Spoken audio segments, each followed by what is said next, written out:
ball? You're not volunteering? I'm volunteering.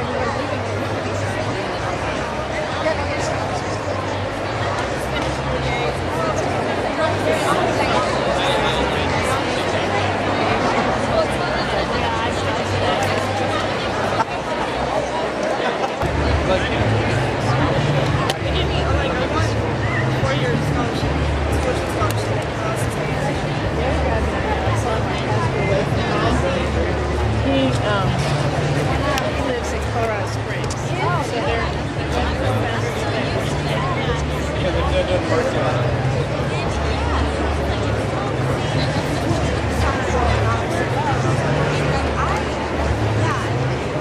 As exciting as I thought it would be. Just sort of extremely so many things happening. There's no real special consideration.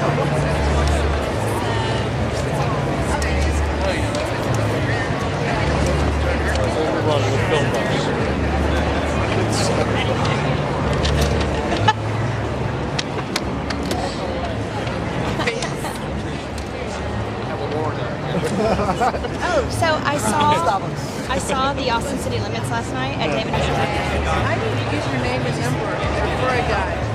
And I tell you, I would be your like heaven person to work on.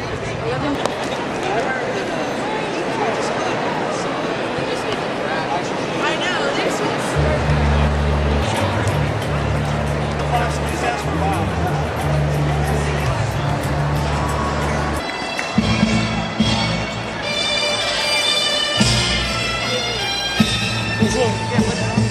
All right.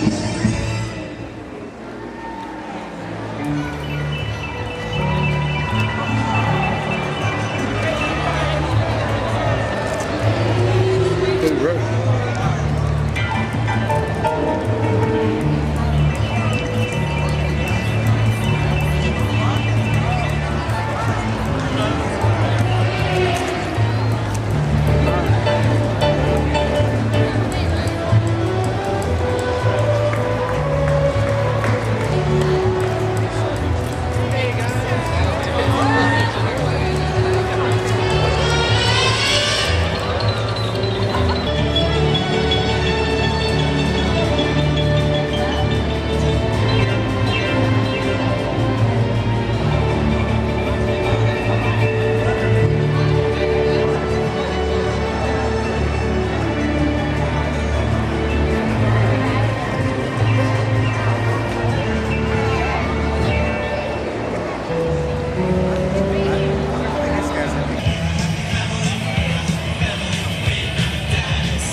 This is work.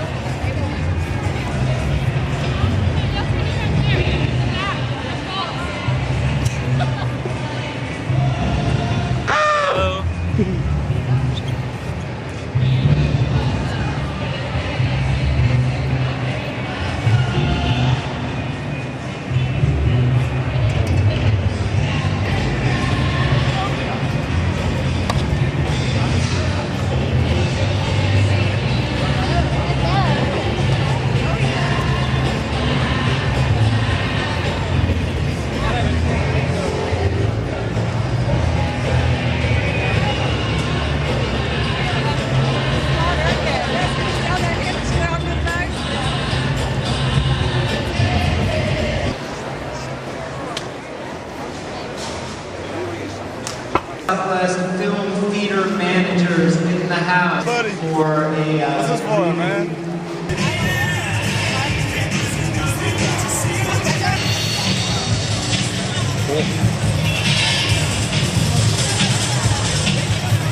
Oh, sorry.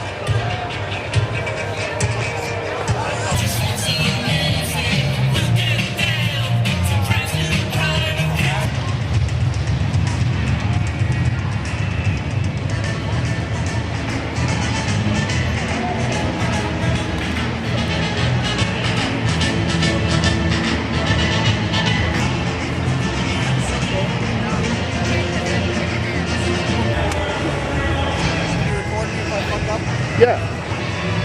Welcome to the 2004 South by Southwest Bag Stuffing.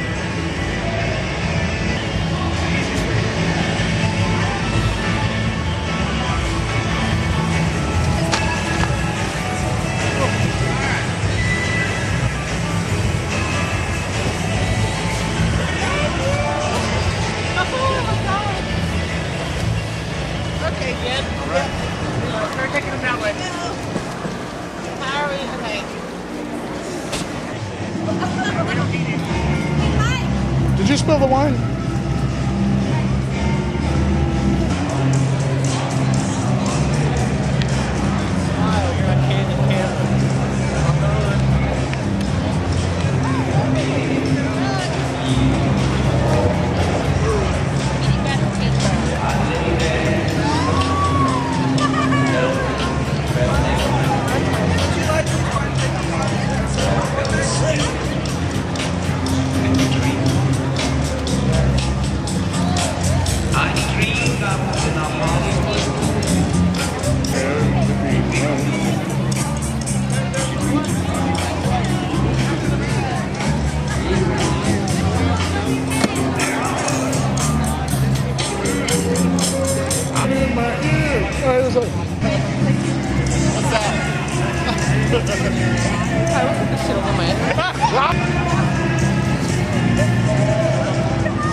rocking the ground.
I got it.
It's all right. I don't know. Why? What are you talking about? I wouldn't own one. Camera. I wouldn't own one.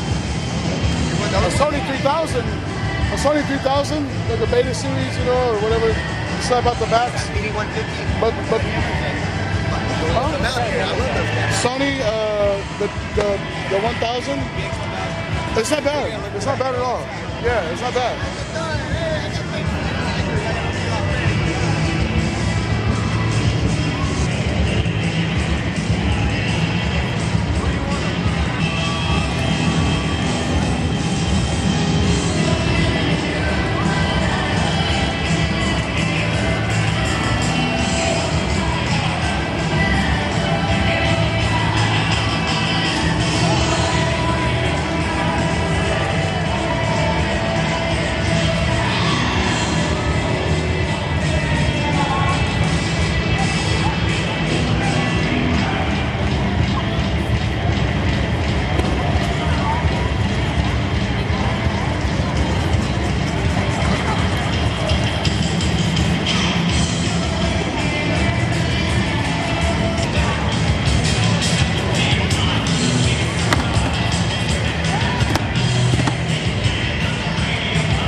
and the controller's office isn't through, as far as I know, with the report forms that are going to be out come after the first of the year. But what they're going to do is lump years, kind of like what they do now. They're just going to expand that range of years so you can consolidate and report lump sums amounts and make it a lot easier for you. I don't know the exact numbers, but when this reporting consolidation was originally recommended back a few sessions ago in SCR 12, it would have saved over 20,000 report forms a year from cities and counties, and I expect it'll be at least that much around. So this is a good piece of legislation for you. And that covers the basic court cost and fee changes.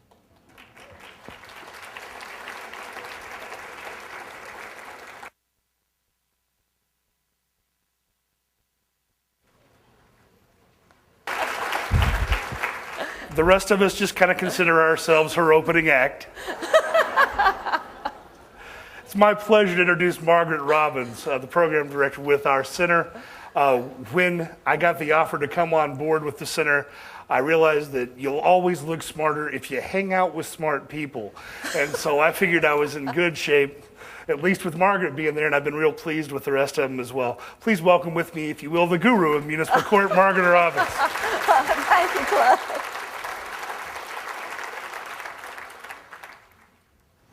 Well, Clay, I'll get this right yet. It's at the end of the day. Promised me a little bit more time, and I haven't. I told him in Houston that to hold on to their seats and buckle their seat belts, maybe roll down their windows, because I was really going to zip through this. But I do have a little more time now. And I'm going to talk about procedural law. However, what Clay has actually given me to talk about is what I consider the kitchen sink. I think it's actually the pots and pans that he's actually left for me to finish and wash up. You can see the two aliens that I have up here on my first slide. Living here in Austin, they have some access stations, and I had the opportunity to watch the legislature debating and discussing to make these laws. The only thing I can say, it's a good thing I wasn't in the gallery. They probably would have hauled me off in handcuffs. However, the reason I put aliens up here, how many of you have watched that show or seen both of them, The Men in Black? Well, while I was sitting there watching the legislature, I thought, surely these are aliens. And I wanted to call over my shoulder and say, Tommy Jones, Will Smith, where are you? I need you right now. So actually this session wasn't too bad, but if any of you have watched that, Jim Bethke, who used to be our general counsel, used to say that you should never watch sausage or legislation be made, and he was so right.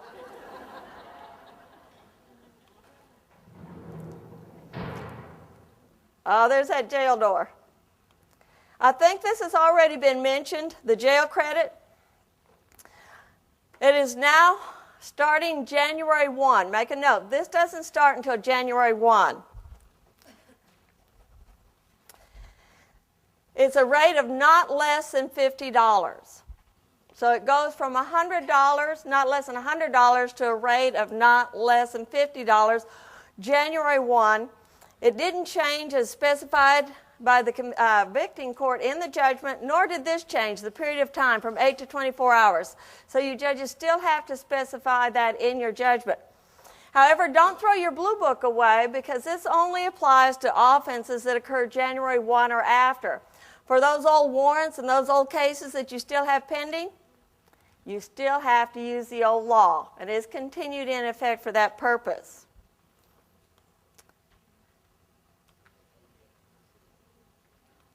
Okay, Clay. This is not moving.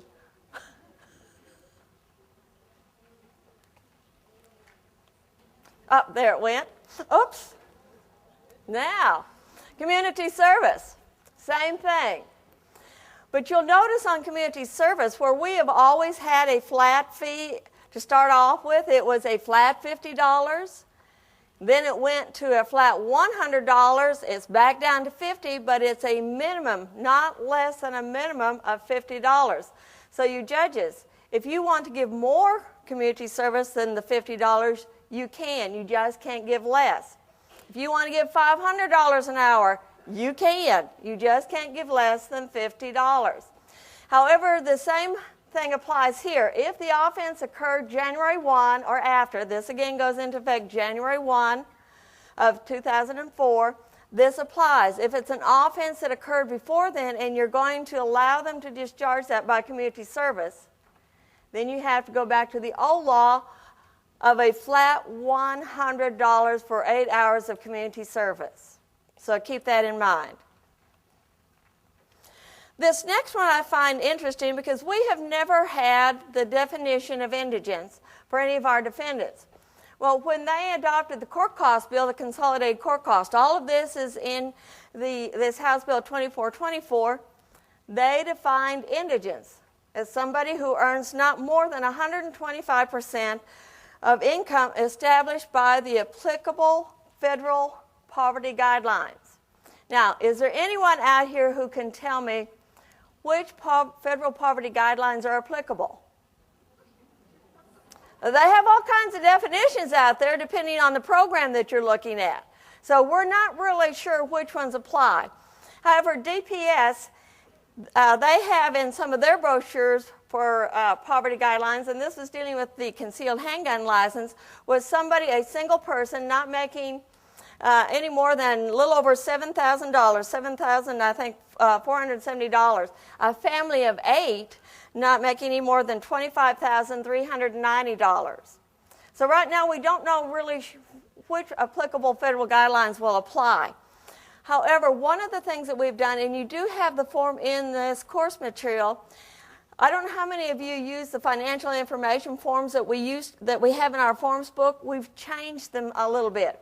What we have now titled them is the application for time payment, extension, or community service. And the defendant has to answer several questions up front. One of the questions we ask them, have they ever been determined to be eligible for any federal assistance program? And then we ask them to name the program. That at least will give you a little help in determining if they're indigent. Now, I thought there was 3 instances in which you might look at this issue. One of them is community service. So I went and looked at that. That's Article 45.049 in the Code of Criminal Procedure. And what that said is it didn't say indigent. They don't have to be indigent for you to have them pay or discharge their fine by community service. They just have to be unable to pay. There are 2 statutes, however, that use the word indigent. One of them is Article 45.046, dealing with commitment. Once they've been arrested on a KPS pro fine, placed in jail, and then you judges have to go and see them to determine their ability to pay, determine if they used good faith effort to pay. They use the word indigent there. So I think you're going to have to take that account when you do those types of hearings. And hopefully somewhere along the line we can determine what applicable federal poverty guidelines are talking about. The other instance that I found the word indigent was in Article 43.091. And in that one, that's the one dealing with where you judges have the authority, if a defendant defaults in payment of fine, you determine that they're indigent and performing community service would be an undue hardship. So you're going to have to, I think, look at this definition of indigence when you're doing that type of hearing. So those were the instances that I had looked at, but you also will have to certainly look a little more closely on how you're determining indigence. This is in Chapter 133 of the Government Code. This is where they have codified and have these court costs, these consolidated court costs. Monitoring state court cost. This is one that probably isn't really applicable to you, except that I think what this shows is the legislature's reliance on court cost. I don't know if Rennie mentioned that $30 court cost. 67% of that is to go into the general revenue fund of the state. 33% is for trauma care. What I think is going to happen, look, first let me ask you a question. How many of you have been audited by the Comptroller's Office? Let me see kind of a show of hands. So as you can see, not everybody in this class has been audited, and actually it's a very small number. But according to this, the Comptroller's Office is going to have to develop a program to monitor reporting and remittance of court costs. So what I think is going to happen is that we're going to see a lot more cities, and hopefully all of you will be audited. I'm sure you don't want to be the one lone city if the one next door is not being audited. So I think that's really what's going to happen. So I think this is going to affect you in that once they develop this program, they're going to have some type of method to go out to each and every city to check and do an audit on you. So you'll need to look at that. They also have to do a check on themselves to make sure that they are properly accounting for those funds and crediting them to the right accounts. This one, the next one that we're looking at is dealing with teen court. You'll notice this says it's court costs collected by the county and district courts. This used to be the Graffiti Eradication Fund. They've now changed it to the Juvenile Delinquency Prevention Fund. The reason I included in this, if you have a teen court, this money, one of the things this money can be used for is for teen court. It is